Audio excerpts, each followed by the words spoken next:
আসসালামু আলাইকুম ওয়া রাহমাতুল্লাহি ওয়া বারাকাতুহু। ইন্নাল হামদুলিল্লাহ ওয়াস সালাতু ওয়াস সালামু আলা রাসূলিল্লাহ ওয়া বা'দ। আজকে আমরা ওয়াহিদিয়া লাইব্রেরিতে এসেছি। আমরা বেশ কয়েকজন ভাই, Medina Islam university, king Abdul Aziz university সহ বিভিন্ন ভার্সিটির স্টুডেন্টরা। তো ওয়াহিদিয়া লাইব্রেরি দেখে আমাদের খুব ভালো লাগলো যে আমাদের সালাফিদের মাঝে এমন একটি চমৎকার লাইব্রেরি এবং আধুনিক লাইব্রেরি গড়ে উঠেছে।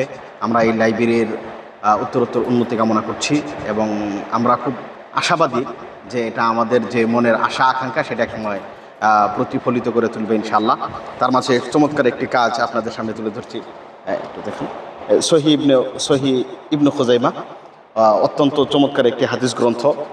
বলা যেতে পারে যে কুতুবুস সিত্তার পরেই খুবই ইম্পর্ট্যান্ট এবং গুরুত্বপূর্ণ একটি কিতাব।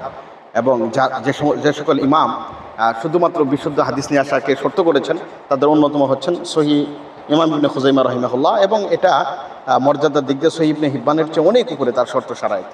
তো আমি এই কিতাবটার অনুবাদ এবং সম্পাদনায় সম্পৃক্ত ছিলাম, শুরুতে আমার নামও এসেছে এখানে।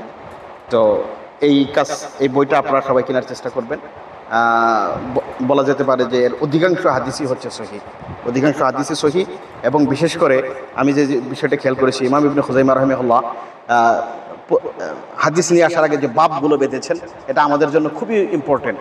অত্যন্ত চমৎকারভাবে মাসালাগুলো তিনি ইস্তেনবাত করেছেন, যেটা তিনি আলা নাহজি আহলুল হাদিসদের ধারাবাহিকতায় কাজটা করেছেন। তো আপনারা এই বইটা কেনার চেষ্টা করবেন, ইনশাআল্লাহ এখান থেকে আপনারা উপকৃত হবেন। জাযাকুমুল্লাহ খায়র।